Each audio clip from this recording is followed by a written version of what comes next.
Good morning, everyone.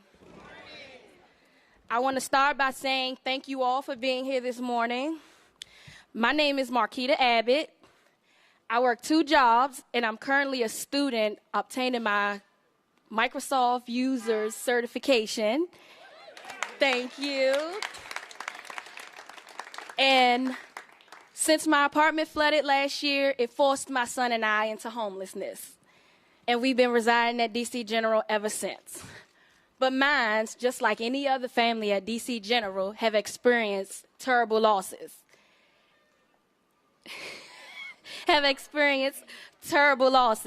But it's because of those families' unique stories that buildings like this, organizations, and programs like all of you all standing here today has made this building possible. Amen. Yes.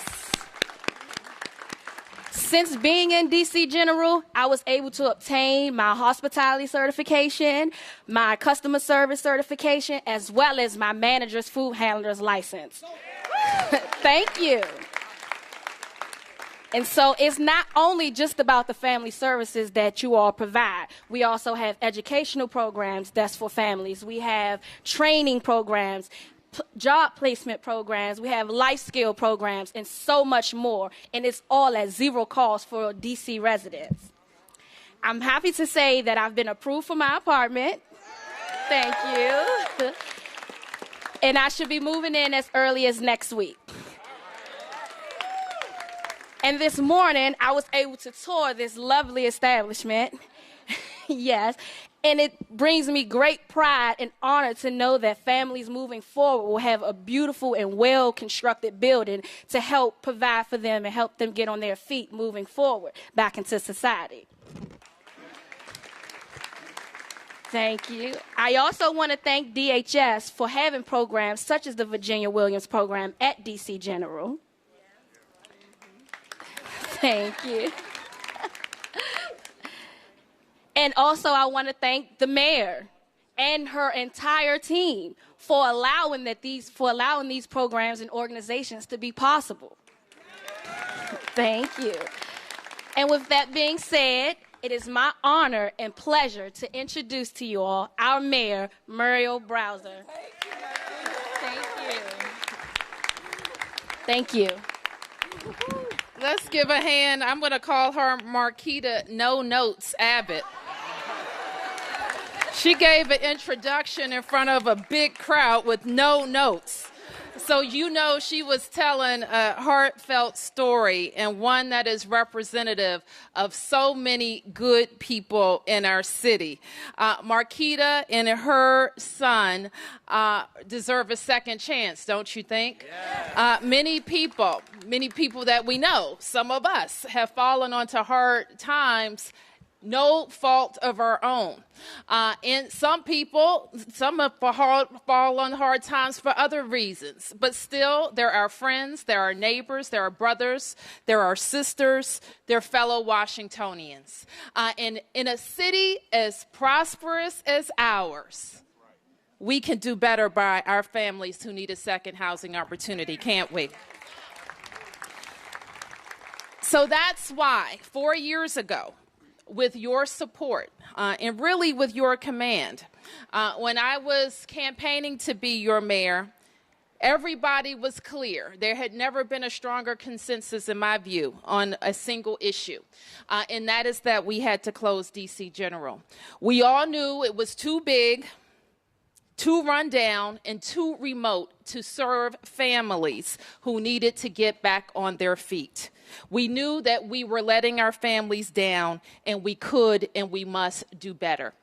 I want to acknowledge and thank, as Marquita acknowledged, I gave my team an almost impossible challenge, and they have delivered every step of the way. I want to thank our Interagency Council on Homelessness. Give them a big round of applause. We wouldn't be here today without a community-supported vision that's not just about closing DC General, but reforming our homeless services response from beginning to end. And because that community-supported initiative was so thorough and strategic, we have been able to take a plan to the Council of the District of Columbia that includes how we will close DC General, how we will continue to reduce family homelessness, because in the last 2 years, what we have seen is a 38% reduction in family homelessness. So let me thank Christy Greenwald and her entire team and all of the members of the ICH for working on such a strategic plan. Let me also thank the members of the council who have been very courageous in stepping up and supporting many of the reforms that we know need to be made to make our response to resolving family homelessness and homelessness among single individuals in our city happen. So let me start by acknowledging the chairman of the Committee on Human Services, and that's Councilmember Breanne Nadeau from Ward 1. Thank you, Councilmember. Let me also acknowledge the presence of Robert White. Thank you, Councilmember. And I want to acknowledge our council member for Ward 4, Brandon Todd, who has been not just a supporter, but a cheerleader for this project. So that turns me to my next point. We all also agree, and Councilmember Anita Bonds is here. At-large Councilmember Anita Bonds, the council member on the Council for Housing. Thank you, Councilmember. We all also agreed that homelessness in our city is not just a one-ward issue, is it? It's not just Ward 2, it's not just Ward 7, it's not just Ward 8. It is an all 8-ward issue, and it requires an all 8-ward solution. So I advanced to the council an 8-ward strategy where we would produce short-term family housing facilities like this, up to 50 units, where families who are experiencing emergencies could find housing and support to get back on their feet. And I am proud to say that community groups, our advisory committees in each ward have helped us every step of the way. So I want to thank all of the ANC 4C, 4B and C, 4B and C? 4B and D, excuse me, commissioners. 4B and D. I know we're right on the border for their leadership. Please stand up, commissioners.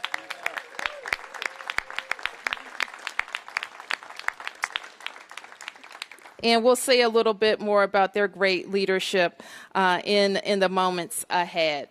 I also want to acknowledge the agency directors who have really made sure we got here today and that we're transforming our homeless system and all of our supports for families and people in our city who we want to help get on the pathway to the middle class. We have introduced some very bold proposals, and sometimes bold proposals don't work.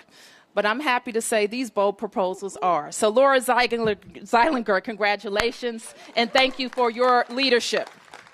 I also want to acknowledge Greer Gillis, our director of the Department of General Services, that is the construction arm for the government.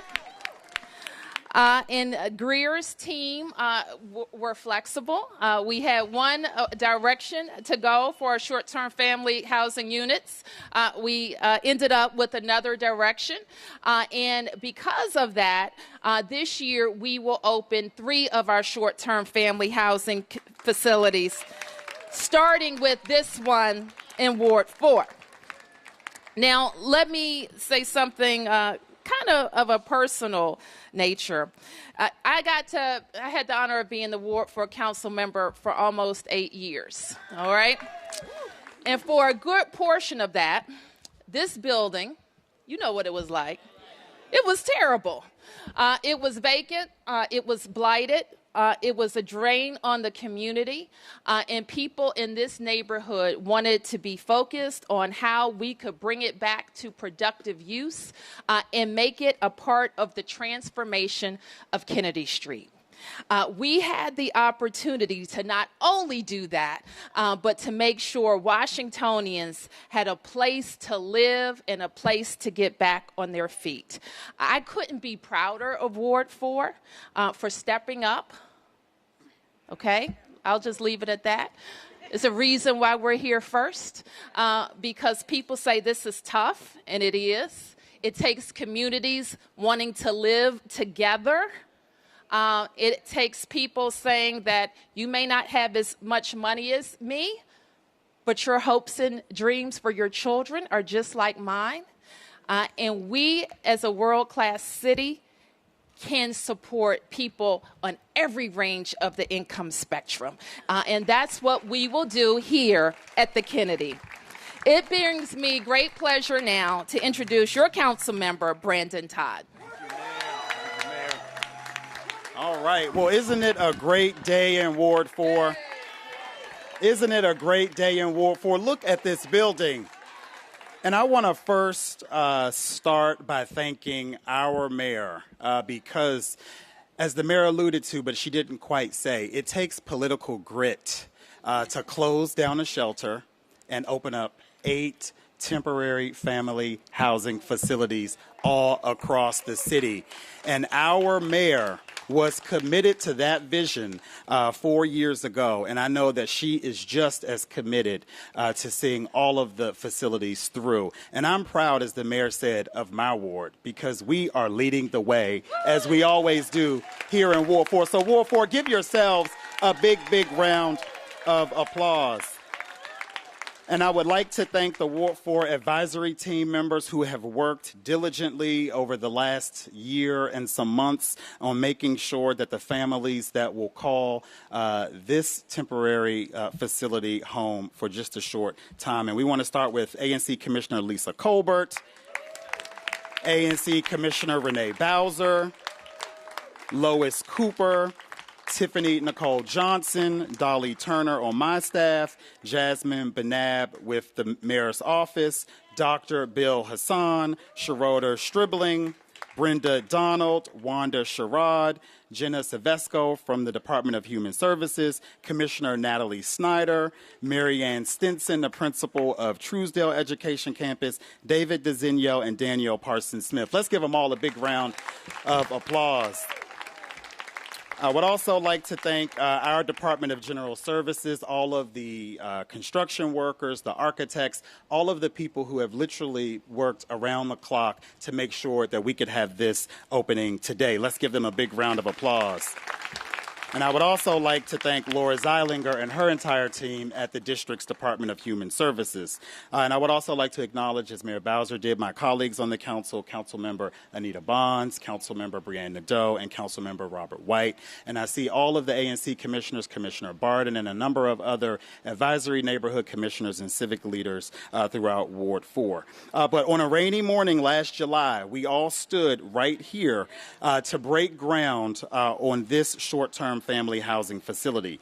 And through the diligent efforts of so many, that work in progress where we stood last year has been transformed into the Kennedy. Ain't she pretty, y'all? She's beautiful. This gleaming facility that will now provide shelter and holistic wraparound services to 45 Ward 4 families experiencing homelessness. The structure before us represents a home for these families, and that alone is enough to celebrate. But it also represents something larger. It represents a revolution in the way we address homelessness in the world's capital. The Kennedy is an enormous step forward in the effort to close DC General and replace it with safe, clean, and dignified short-term family housing in each ward. And I couldn't be more proud that we're leading the way. When Mayor Bowser first released her plan to close DC General, I was running for re-election at the time. And people told me that the politically expedient thing to do would be to slow down progress and delay this project. But I knew then, as I still know now, that pursuing this strategy to close DC General was the right thing to do. This is the only way to fully meet our obligation to families experiencing homelessness and to achieving our goals of making homelessness in the district rare, brief, and non-recurring. And this beautiful facility stands as an enduring reminder that we must remain steadfastly committed to carrying out this goal until all of the facilities are complete. The Kennedy also serves as a reminder of what we can achieve when we bring people together behind a common cause. When government, private sector partners, and the community work together, we will achieve great things. And this partnership has racked up some impressive accomplishments in the past 3 years. Earlier this year, we completed a $10 million investment in the streetscape along Kennedy Street. We established the Uptown Main Street to focus on economic growth, jobs, and housing on Kennedy Street. And we created the Kennedy Street Economic Development and Small Business Revitalization Committee led by Loretta Caldwell. This community, our community, is growing and thriving. And at the end of the day, that is exactly what this facility is all about. A community committed to caring for those in need and lending a helping hand. And let me tell you, this community is committed to that task at hand. I saw community commitment as Dr. Bill Hassan, a member of the advisory team, helped to lead Truesdale students from Ms. Torres's 7th grade class on a site visit of this very facility, instilling in our young people the importance of setting ambitious goals and overcoming obstacles. Thank you, Dr. Hassan. I saw community commitment as I heard from countless residents asking me, how can I volunteer when the facility opens? How can I help out? How can we integrate the families into our wonderful community? And I see community commitment in Dr. Betty Cato Strudwick, who sits right here before me today. And her legacy of commitment to this community is literally built into the foundation of this facility. Over 5 decades ago, Dr. Cato Strudwick, who is a Ward 4 resident, helped to construct this building to house her fast-expanding pediatric practice, which had outgrown her home basement as she helped to change history as the first cohort of women in the workplace. Let's give Dr. Cato Strudwick a big round of applause. And we will soon be marking that legacy with a commemorative plaque honoring those history makers. And today, it is their footsteps that we follow. Congratulations, Ward 4. Congratulations to the District of Columbia. Thank you, Mayor. Thank you. And I would now invite Director Laura Zeilinger. Thank you. I am so incredibly thrilled to be with all of you today. It's such a remarkable milestone in our efforts to change the way that we care for families who experience homelessness in our system.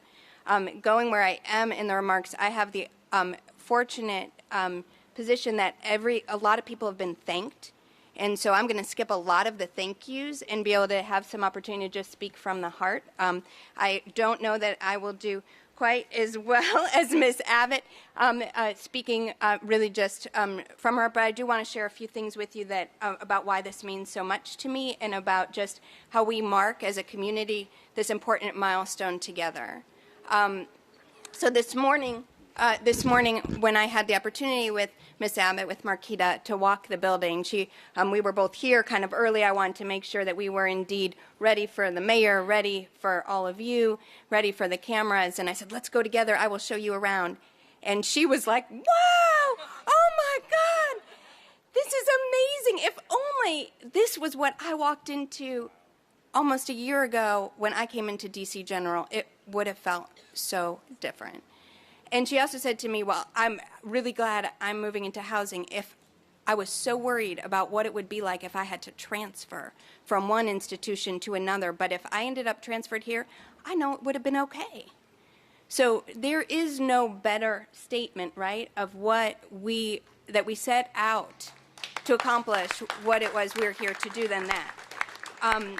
We sometimes forget how much aesthetics matter in a place, and this is not just aesthetics. This is really the first time we have had the opportunity to design a program around the needs of our family, right? And as opposed to taking a throwaway building like DC General that was out of use and saying we need to put people somewhere, and it feels like it. When you walk in there, it feels like a hospital. It feels institutional. It does not feel like it's designed to say we love you, we value you. This is a place in which you can feel safe and cared about, and you can find what you need in yourself to achieve the goals you have for you and your families. And this location and all of the others that are going to come behind it reflect that in a way that we can be so proud of. I'm really bad at direct quotes, so I'm just going to paraphrase. We all know that how we're judged is how we take care of those who have the least among us. And we can be proud of the commitment of our leaders in this community and the political will, as well as the demand of all of our advocates and community partners that we do better. And the care that we took into the design of this had much rigorous democratic debate, because we are that kind of community. And Christy Greenwald is our leader of our interagency council, and partners from the Department of General Services, I'm not sure if I see Steve, brought together people from Children's Hospital, advocates, families from DC General, people from every vantage point to say, what are the essential design elements? How does this need to be to achieve our goal? And you walk through, and those thoughts, those feelings, that intentionality is what you experience and I cannot wait to share all of that with you. So this is really a coming together of so many people, and I want to acknowledge that. And I also want to acknowledge that, as the mayor noted, we have been reforming our entire system of care, and by doing that, we have accomplished so many things. We reduced homelessness among families by almost 40% in 2 years, and this year, right now, there are more than 20% fewer families in shelter than just this time last year. So that progress is continuing. But the one of the metrics that we have not budged as much on as we need to is the length of stay that families have in shelter. And this is how that is going to be different. Because this is in a smaller setting, in all of the ways that we have been talking about. This is how that happens in a different way. Now, we have a phenomenal partner who will be here with us. That is the National Center on Children and Families. Dr. Chapman and her team are here. I met her staff, who will be, they're right, Dr. Chapman's right here in the front row. And if you're going to be, and I saw a whole group of people who will be coming to work here each and every day, and I see them interspersed throughout, and you can raise your hands. And they are just so absolutely excited. So the community partnership does a fantastic job with what they've been dealt at DC General. And we heard about, in that setting, the experience of getting all of the job training and all of those supports. That's happening, right? But being able to not have to compensate for the size, the scale, the chaos, and really being set up to do that in the right way from the time families walk through the door is fundamentally different. And I want to acknowledge that, and acknowledge both our excitement of having a provider who's experienced in providing trauma-informed care, to being in a supportive community, reinforcing integrity, unity, and strength of family. They have been operating the Freedom School, which does a tutoring program at DC General. They are a longtime partner.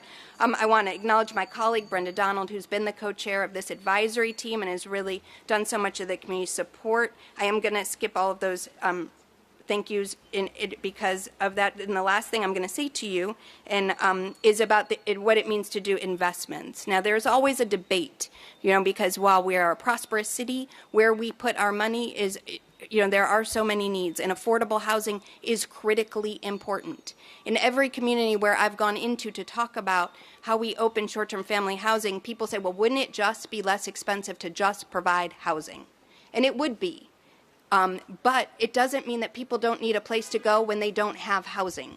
And we have to do both. And when we didn't do both, when we closed DC Village, that's how we ended up with DC General. So we have learned that painful lesson. We are closing DC General in the right ways, and we are making those investments where needed. So again, I want to acknowledge that. I want to acknowledge the entire team at the Department of Human Services, from our family staff who in the Family Services Administration, the staff in my office, on our capital and facilities team, as well as our partners at DGS, for all of what the blood, sweat, and tears I know that is going into this critical and worthwhile mission. I want to thank Ward 4 for really setting the tone of welcome and from a community and a heartfelt thank you to Director Gillis. I'd like to quickly invite Commissioner Colbert, who has been the co-chair of the advisory team here, to say a few words, and then she will introduce Director Gillis. Thank you.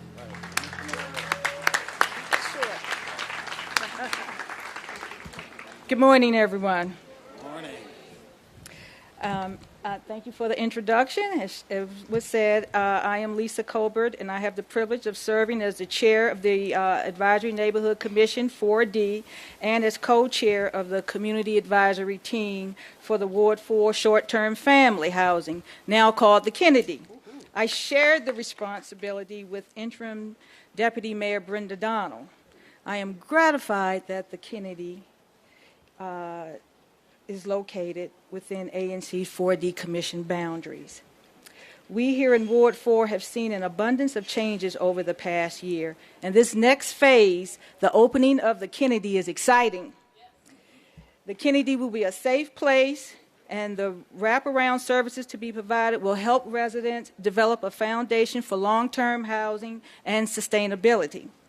I am excited to be here to cut the ribbon on the Kennedy, a building that the community named.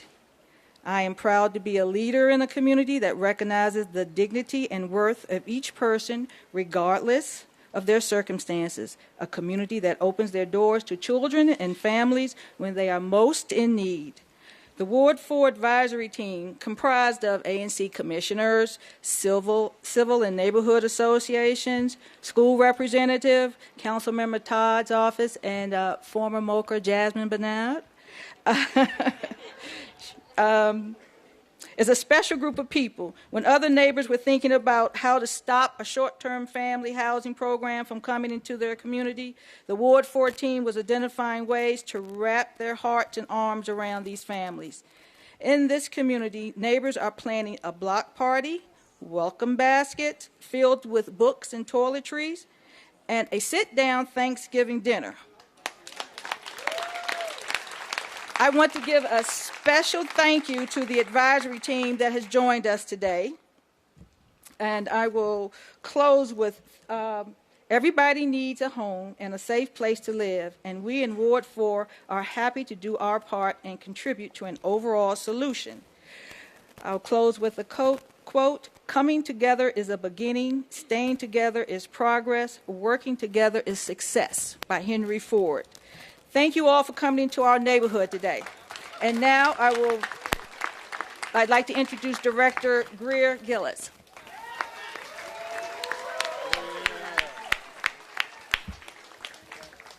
Hello, everyone. Thank you, Mayor Bowser, City Administrator Young, Councilmember Todd, Councilmember Nadeau, Councilmember White, Councilmember Bonds, Director Zeilinger, Christie, Director Greenwald, the advisory team committee, and all of you here at Ward 4. This is an unprecedented day for all of us, for all of Washington, D.C., and of course, for Ward 4.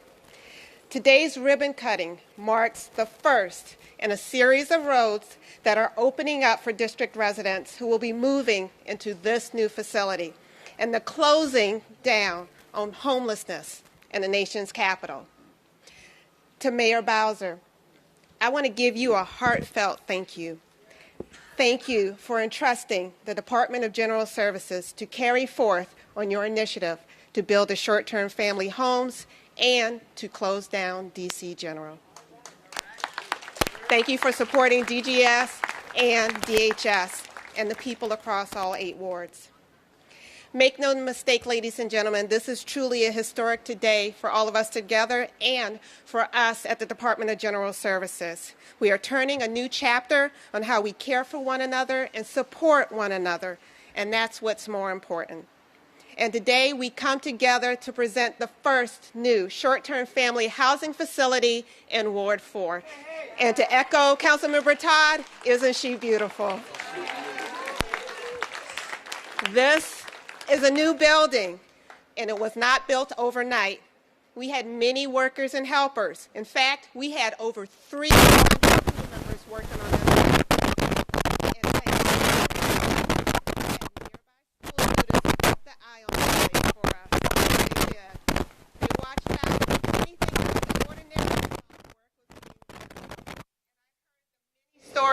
my team, from all of you here in Ward 4, and I thank you for the input and the support that you have given us throughout this entire process.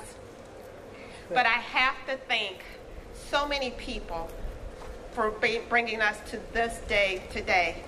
First of all, Director Zeilinger. I thank her and her entire team at DHS for trusting us to deliver and be able to provide the one thing that DHS needed to serve their customers. Yes, thank you. I also want to thank Director Polly Donaldson and her staff at DHCD.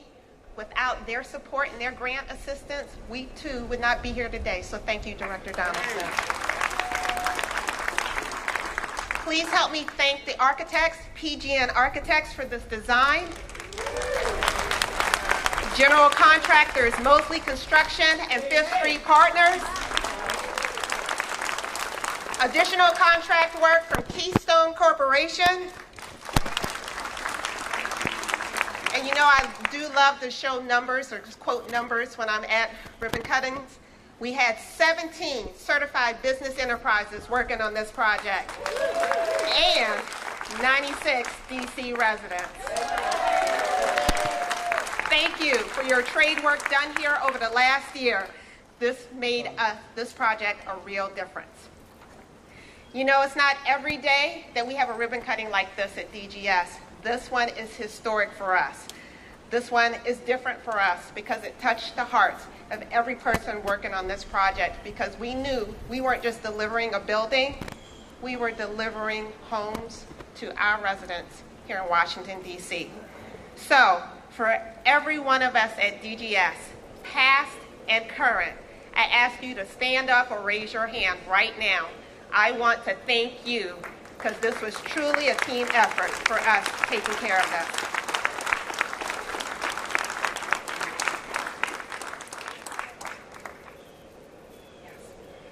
I want to thank the team that actually helped us to deliver this project across the finish line to you today.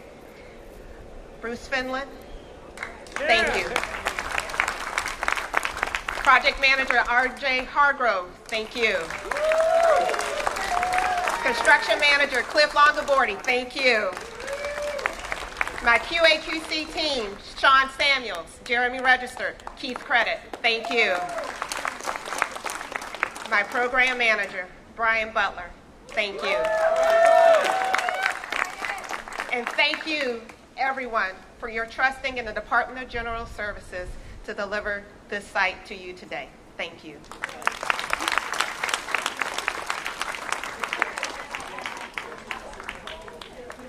Now I will ask Mayor Bowser to come back up for questions and answers. Mayor?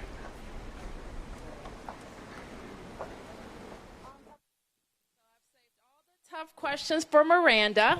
She'll be up at the end. Yes, ma'am. Please identify yourself.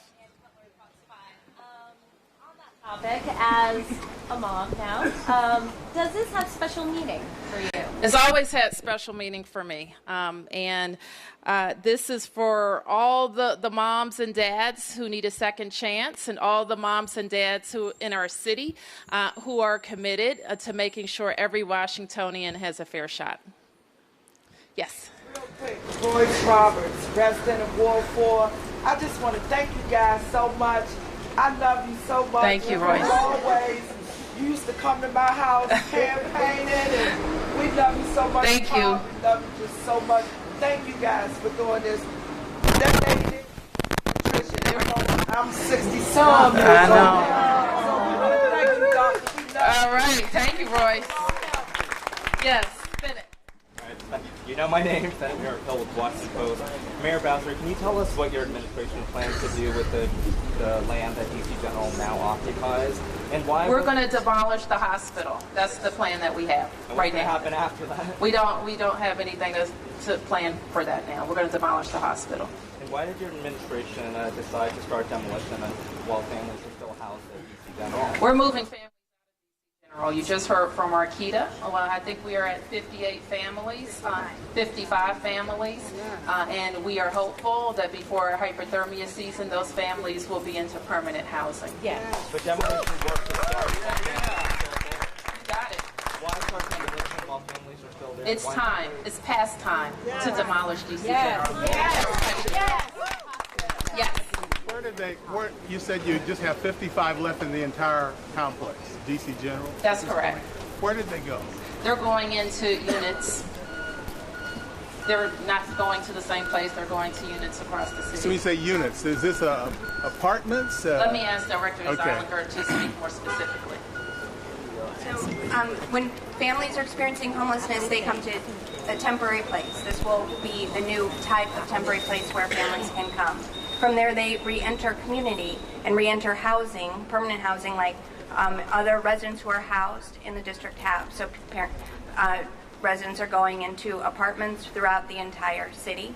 They leave with subsidies that are provided and supportive services to help them with that transition based on the individual needs of their household. So I guess the question is, you're going to have these in every ward. If you've only got 55 people left, do you really need all these? So, Here's Sam. People experience emergencies every day. Okay, in a city like ours, we can expect that families are going to have emergencies. You heard one such case that Marquita experienced. A flood that drove her out of her place. She couldn't get into another place. We think that the number that we need in our city is 150 of those types units. And we're always able, those are permanent temporary supportive units that we'll always have in our portfolio. And then we have the ability to expand our emergency services if needed. All right. Mark. Can I ask just kind of two questions in one? One, how many families do you currently have in hotels? And what's the plan for them? And then two, what are the services that'll be provided here other than housing? What are the services that will be provided for families? And thank you for that. And Laura mentioned a little bit earlier in her comments that another benefit that we see to DC General is more customized services.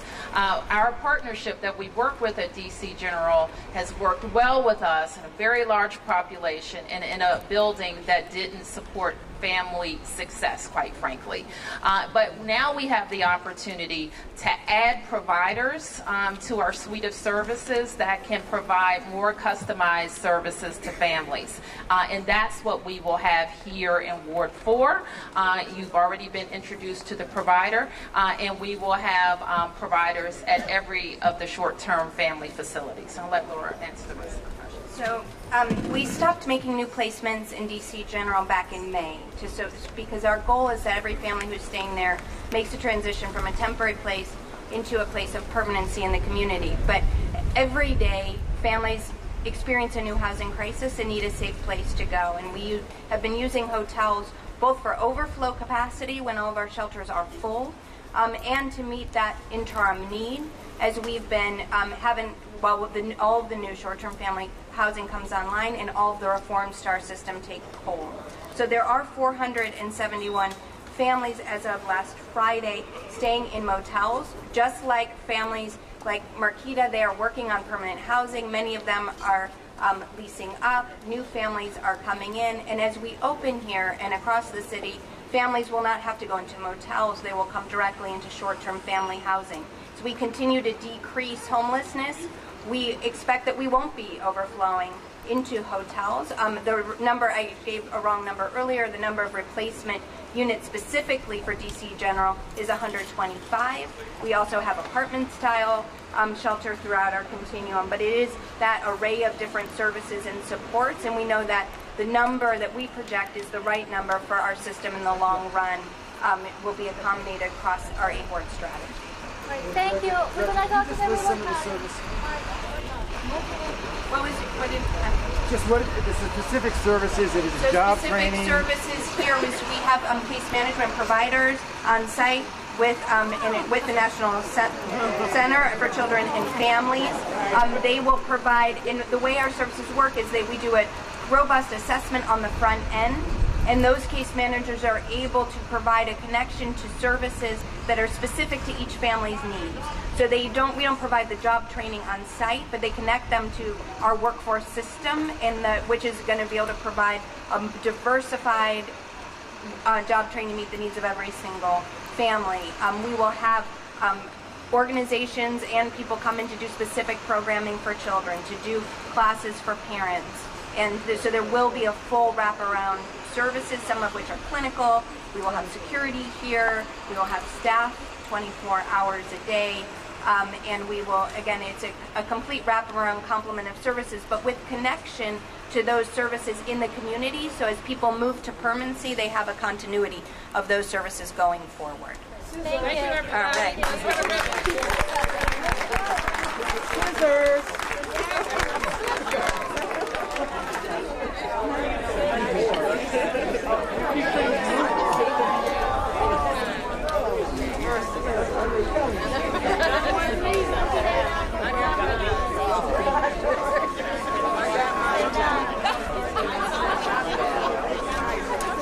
Yeah, they're gonna do it right here. Yeah. Just give us, yes, and then we're gonna go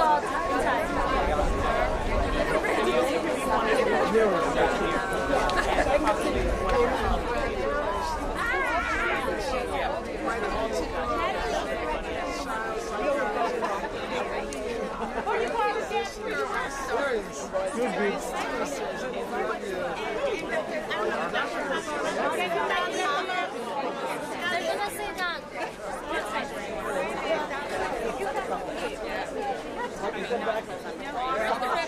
There you go. Come this way.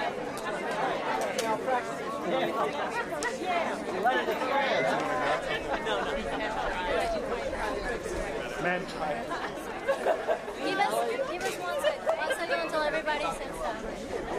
I'm gonna need everybody here to stay, but please stay low so the cameras can capture.